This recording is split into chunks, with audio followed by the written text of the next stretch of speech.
Welcome বন্ধুরা, বঙ্গজাতে তোমাদের স্বাগত জানাই। আরও একবার চলেছি তোমাদের জন্য ফুটবলের দুর্দান্ত সব খবর নিয়ে। প্রীতম কোটাল কি মোহনবাগানে আসছে, দীপক টাংরি কি মোহনবাগান ক্লাব ছাড়ছে, এছাড়াও ইস্টবেঙ্গলের খবর, আনোয়ার আলীর কিন্তু আজকে ডিসিশন হতে পারে, এবং আরও এক মিডফিল্ডার কিন্তু সই করলো গোয়ার ক্লাবে। তো সব রকমের খবর কিন্তু আজকে আছে। তো তার আগে বলবো যে সব খবর জানার আগে তোমরা অবশ্যই, যেটা রোজ বলি সেটা আরও একবার বলবো, যে আমার চ্যানেল বঙ্গজাকে তোমরা বেশি করে লাইক, শেয়ার আর কমেন্ট করো। আর চ্যানেলে যারা নতুন এসছো অবশ্যই সাবস্ক্রাইব করে বেল বাটনটা অন করে দাও, যাতে ফুটবলের সব নোটিফিকেশন তোমরা রোজকার মতন পেতে থাকো। তো চলো দেখে নিই তোমাদের জন্য আজকে প্রথমে কি খবর অপেক্ষা করছে। প্রথমে আসি নর্থ ইস্ট ইউনাইটেডকে নিয়ে। আর নর্থ ইস্ট ইউনাইটেড তোমরা জানো যে ডুরান্ড কাপ চ্যাম্পিয়ন হয়েছে। আর নর্থ ইস্ট ইউনাইটেডের মালিক জন আব্রাহামের ফুটবল প্যাশন তো সবাই জানো, ফুটবলকে কেমন ভালোবাসে জন আব্রাহাম। এই জন আব্রাহাম কিন্তু একটা সময় নিজেও ফুটবল খেলেছে, ইউনিভার্সিটি লেভেলেও ফুটবল খেলেছে। তার ফুটবলের প্রতি কিন্তু ভালোবাসা দুর্দান্ত।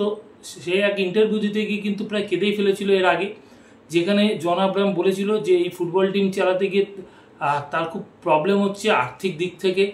আর প্রতিটা বছরই তার কোনো কিন্তু আর্থিক দিক থেকে কোনো লাভবান হচ্ছে না, প্রতিটা বছরই তাকে লসেই চলতে হচ্ছে। আশপাশ থেকে একটু হেল্প করার কেউ নেই, তবুও সেই ফুটবল টিমটাকে চালিয়ে নিয়ে যেতে চায়। যদি ভালো কোনো স্পন্সর বা ভালো কোনো বিনিয়োগকারী আসে, তারা এই দলটাকে নিতে পারে তার সাথে। তো এরকমভাবে বলতে বলতে সে প্রায় কেঁদেই ফেলেছিল। সে বলেছিল যে আমরা কেন এগাতে পারছি না, সেটা নিয়ে বলেছিল ইনফ্রাস্ট্রাকচারে জোর দেওয়া উচিত। আর সেই মতো কিন্তু নর্থ ইস্ট ইউনাইটেড খুব বেশি পয়সার টিম না করলেও তারা কিন্তু ইনফ্রাস্ট্রাকচারের উপর জোর দিচ্ছিল। তারা গত 10টা আইএসএলে তাদের কোনো ভালো রেজাল্ট ছিল না। আর ধীরে ধীরে তাদের যে মাঠে খেলতো তারা, আসামের গুয়াহাটিতে ইন্দিরা গান্ধী স্টেডিয়ামে, সেই ইন্দিরা গান্ধী স্টেডিয়ামে কিন্তু আস্তে আস্তে মাঠ ফাঁকা হয়ে যাওয়া শুরু হয়েছিল। তাদের খেলা দেখে লোক কিন্তু খেলা দেখতে আসতো না, মাঠ ফাঁকা হয়ে গেছিল। সেই জায়গা থেকে নর্থ ইস্ট ইউনাইটেড কিন্তু তাদের একাডেমি থেকে একাধিক ফুটবলারকে তুলে এনেছে। এবং জন আব্রাহাম যেই কথাটা এর আগেও বলেছিল, সেই একাডেমি ভিত্তিক টিম না হলে কিন্তু ভালো ফুটবলার কখনোই হবে না। তো ঠিক সেরকমই হচ্ছে, নিজেদের একাডেমি থেকে ফুটবলার তুলে এনে তারা কিন্তু এবার ডুরান্ড কাপে টিম করেছে, সাথে কিছু ভালো বিদেশি। আর তারই ফলস্বরূপ কিন্তু এবারে ডুরান্ড কাপ জিতলো নর্থ ইস্ট ইউনাইটেড। আর জন আব্রাহামের যে ফুটবল প্যাশন আছে, সেই ফুটবল প্যাশন তো দেখে তোমরা তো অবশ্যই দেখলে, তার ফুটবলের প্রতি ভালোবাসা। অনেক স্টারডাম এসছে, আইএসএলে থেকেছে, আবার চলে গেছে, কিন্তু কয়েকজন মাত্র সুপারস্টার যারা নাকি এই ফুটবলটাকে ভালোবেসে এখন অবধি ফুটবল টিমগুলোকে নিয়ে আঁকড়ে আছে। যেমন চেন্নাইতে অভিষেক বচ্চন আছে, আর রণবীর কাপুর আছে মুম্বাই সিটি এফসিতে। আর অবশ্যই জন তো ফুটবল মাঠের জন্য, মানে ফুটবলের জন্য পাগল। তো বলিউডের কিন্তু অন্যরা সেভাবে কেউ এগিয়ে আসে না। ঋত্বিক কোনো সময় পুনে এফসির ব্র্যান্ড অ্যাম্বাসাডার হয়েছিল, কিন্তু সেটা সাময়িক। ঋত্বিক রোশন সেই পুনে এফসিকে ছেড়ে চলে গেছিলো। কিন্তু জনের এই যে ফুটবল প্যাশন, ফুটবলের প্রতি একাগ্রতা, ফুটবলের প্রতি ভালোবাসা যা দেখছি আমরা দিনকে দিন, সত্যি জনের মতন লোককে আমার মনে হয় ফুটবল প্রশাসনেও নিয়ে আসা উচিত। কেননা এই ধরনের মানুষ, তারা কিন্তু নিজেদের স্টারডামটাকে বাইরে রেখে, সত্যি কথা বলতে একটা বলিউডের এত বড় স্টার, সেই মানুষটা কিন্তু নিজের স্টারডামটাকে বাইরে রেখে প্রতিটা ফুটবলের সাথে মিশে যেভাবে দলটাকে চালাচ্ছে, মানুষটা সত্যি মানে অসাধারণ একজন মানুষ। যত দেখছি তত অভিভূত হয়ে যাচ্ছি, কেননা তার কাছে না কোনো বড় স্পন্সরশিপ আছে অন্য ক্লাবগুলোর মতো, না কোনো বড় বিনিয়োগকারী সংস্থা আছে।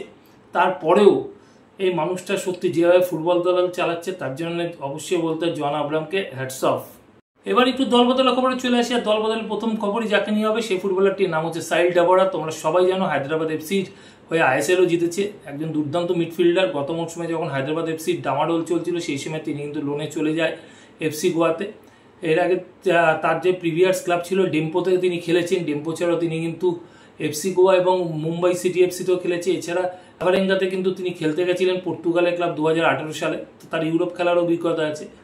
তো সেই সাহিল ডাবরা কিন্তু এবারে পাকাপাকিভাবে তার পুরনো ক্লাব এফসি গোয়াতে ফিরে গেলেন, এবং হায়দ্রাবাদ থেকে তিনি কিন্তু রিলিজ নিয়ে এফসি গোয়াতে সাইন করে দিলেন আসন্ন আইএসএল এর জন্য। 5 জন ফুটবলারকে কিন্তু একেবারে রিলিজ করে দিল মোহামেডান স্পোর্টিং। আর এই 5 জন ফুটবলার কিন্তু আসন্ন মৌসুমে লোনে খেলতে যাচ্ছে আলাদা আলাদা ক্লাবে। এই 5 জন ফুটবলারের মধ্যে আছে বাঙালি মিডফিল্ডার সজল বাগ ও ডিফেন্ডার জেমস সিং এর ঠিকানা কিন্তু এবারে হচ্ছে আই লিগের দল দিল্লি এফসিতে। আরেক আই লিগের ক্লাব রাজস্থান ইউনাইটেড হয়ে খেলবে আরেক বাঙালি মিডফিল্ডার তন্ময় ঘোষ।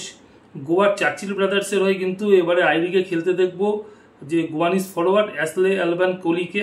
আর তরুণ মিডফিল্ডার ট্যাংভাং রাগুই খেলবে আই লিগের second division team Bengaluru United হয়ে। মানে মোহামেডান কিন্তু এই 5 ফুটবলারকে ছেড়ে দিল। আইএসএল এর ক্লাব পাঞ্জাব এফসি থেকে কিন্তু 2 ফুটবলারকে নিজেদের দলে সই করে নিল গোয়ার দল চার্চিল ব্রাদার্স আসন্ন আই লিগের জন্য। এই 2 ফুটবলার হচ্ছে একজন স্প্যানিশ মিডফিল্ডার ওয়ান মেরা গঞ্জালেসকে কিন্তু তোমরা এর আগে ইস্টবেঙ্গলেও খেলতে দেখেছো, একজন দুর্দান্ত মিডফিল্ডার। তবে তাকে কিন্তু এই মরশুমে আইএসএল এর দল পাঞ্জাব এফসি কিন্তু নিজেদের দলে রাখেনি। অন্যজন হলো গোয়ারি ফুটবলার মিডফিল্ডার কিংসলে ফার্নান্ডেসকেও কিন্তু নিজেদের দলে সই করিয়ে নিল চার্চিল ব্রাদার্স। অপরদিকে পাঞ্জাব এফসির 28 বছর বয়সী মিডফিল্ডার কৃষ্ণানন্দা সিং, তাকে কিন্তু সই করিয়ে নিল আই লিগ সেকেন্ড ডিভিশনের দল স্পোর্টিং ক্লাব বেঙ্গালুরু। এই ফুটবলারটি গত মরশুমে সেই রকম ম্যাচ খেলার সুযোগ পায়নি পাঞ্জাব এফসিতে, আর সেই কারণে কিন্তু পাঞ্জাব এফসি তাকে রিলিজ করে দিয়েছে। আর সেই ফ্রি ফুটবলার হয়ে যাওয়ার জন্য কিন্তু কৃষ্ণানন্দা সিং সাইন করলেন স্পোর্টিং ক্লাব বেঙ্গালুরুতে। হায়দ্রাবাদ এফসি কিন্তু চাইছে যে তাদের নিজের দলের টাকে আরও শক্তপোক্ত করতে, কেননা যেই ট্রান্সফার উইন্ডো গেল তাতে কিন্তু তারা নিজেদের দলে কোনো ভালো ফুটবলার সই করাতে পারেনি। আর সেই জন্য কিন্তু তারা চাইছে এই মুহূর্তে যেসব ফ্রি ফুটবলার আছে তাদেরকে নিজের দলে সই করাতে। আর সেই কারণে তারা কিন্তু এই মুহূর্তে কথাবার্তা চালাচ্ছে এবং কথাবার্তা প্রায় চূড়ান্তই করে ফেলেছে বেঙ্গালুরু এফসির ইউটিলিটি ডিফেন্ডার পরাগ শ্রীভাসের সাথে। পরাগ শ্রীভাস কিন্তু গত মরশুমে আমরা দেখেছিলাম বেঙ্গালুরু এফসির দুর্দান্ত ফুটবল খেলেছিল, এবং এই মুহূর্তে যা খবর তাতে কিন্তু বেঙ্গালুরু এফসি পরাগকে ছেড়ে দিয়েছে এবং পরাগ কিন্তু সাইন করতে চলেছে হায়দ্রাবাদ এফসিতে। হায়দ্রাবাদ এফসি কিন্তু তাদের ক্যাপ্টেন জোয়াও ভিক্টরকে কিন্তু আরও একটা মরশুম দলে রেখে দিচ্ছে, এবং এই মুহূর্তে হায়দ্রাবাদ এফসি কিন্তু নিজেদের দল তৈরি করতে ব্যস্ত, কেননা তাদের নতুন স্পন্সর এসছে বিসি জিন্দাল গ্রুপ। আর সেই কারণে তাদের কিন্তু প্রায় সব ফুটবলারই বেরিয়ে গেছে, তো তারা এক এক করে ফুটবলার নেওয়া শুরু করেছে, এবং সেই কারণে তারা কিন্তু জোয়া ভিক্টরকে আরও একটা মরশুম নিজেদের দলে রেখে দিল। কেরালা ব্লাস্টার্স তাদেরই দলের কিন্তু বিদেশি ফুটবলার কোয়ামে পেপড়া, গত মরশুমে দেখেছিলে এই ফুটবলারটিকে কেরালা ব্লাস্টার্সের হয়ে খেলতে এবং কিছু গোল করতে। তো এই ফুটবলারটির সাথে কিন্তু আরও একটা মরশুমের জন্য চুক্তি বাড়িয়ে নিল আর নিজের দলেই রেখে দিল কেরালা ব্লাস্টার্স। অ্যালেক্স সাজিকে কিন্তু পাচ্ছে না ইস্টবেঙ্গল মোহনবাগান কেউই, অ্যালেক্স সাজিকে কিন্তু নিজেদের দলে রেখে দিল হায়দ্রাবাদ এফসি। অ্যালেক্স সাজি ক্লাব ছাড়ার ব্যাপারে ইচ্ছুক থাকলেও হায়দ্রাবাদ এফসির সাথে যেহেতু চুক্তি ছিল সেই জন্য কিন্তু হায়দ্রাবাদ এফসি অ্যালেক্স সাজিকে রিলিজ করলো না। অন্যদিকে আরেক ফুটবলার আব্দুল রবি, তাকেও কিন্তু কয়েকটা আইএসএল এর দল নিতে চাইছিল এবং আব্দুল রবি কিন্তু নিজেও বেরাতে চাইছিল হায়দ্রাবাদ এফসি থেকে। তবে এই মুহূর্তে যা খবর হায়দ্রাবাদ এফসি কিন্তু আব্দুল রবিকে রিলিজ দিচ্ছে না, তো সেই কারণে হায়দ্রাবাদ এফসিতে কিন্তু আরও একটা মৌসুম থেকে যাচ্ছে আব্দুল রবি। ক্লাব ছাড়তে চলেছে প্রীতম কোটাল কেরালা ব্লাস্টার্সের থেকে। প্রীতম কোটাল কিন্তু নো অবজেকশন নিয়ে ফ্রি ফুটবলার হয়ে যাচ্ছে, এবং যা এই মুহূর্তের খবর তাকে কিন্তু সই করাতে চলেছে মোহনবাগান সুপার জায়ান্ট। অন্যদিকে মোহনবাগান সুপার জায়ান্টের ফুটবলার দীপক টাংরি, তাকেও কিন্তু Mohun Bagan super giant free footballer করে দিচ্ছে, এবং দীপক টাংরি কিন্তু সই করতে চলেছে কেরালা ব্লাস্টার্সে। এটা অনেকটা সোয়াপ ডিলের মতনই হচ্ছে, কিন্তু সেই সময় যেহেতু ট্রান্সফার উইন্ডোর টাইমে এই ডিলটা হয়নি, তো এই ডিলটা কিন্তু এই মুহূর্তে ফাইনাল হতে চলেছে। তো দীপক টাংরি সই করতে চলেছে আসন্ন আইএসএল এ কেরালা ব্লাস্টার্সের হয়ে। আর আমরা কিন্তু প্রীতম কোটালকে আবার তার নিজের ঘর মোহনবাগানে কিন্তু আমরা ব্যাক করতে দেখব। আর অন্যদিকে আনোয়ার আলীর কিন্তু আজকে রায় বেরোনোর কথা প্লেয়ার স্ট্যাটাস কমিটি, তো সেই রায়ের দিকে সবাই তাকিয়ে আছে। হয়তো একটু রাত হবে আনোয়ার আলীর রায় বেরাতে, তো সেই জন্য কিন্তু অপেক্ষা করতে হবে যে কি হতে পারে। তবে এখন পর্যন্ত কিন্তু কোনো রকমের কোনো খবর নেই। আর ফিফার পুরো গাইডলাইন কিন্তু প্লেয়ার স্ট্যাটাস কমিটি ভালো করে চেক করছে, সেই কারণে কিন্তু লেট হচ্ছে। আর আজকে যদি রায় না বেরোয় আনোয়ার আলী, তাহলে হয়তো রায় আগামীকাল বেরোনোর একটা সম্ভাবনা থেকে যাচ্ছে।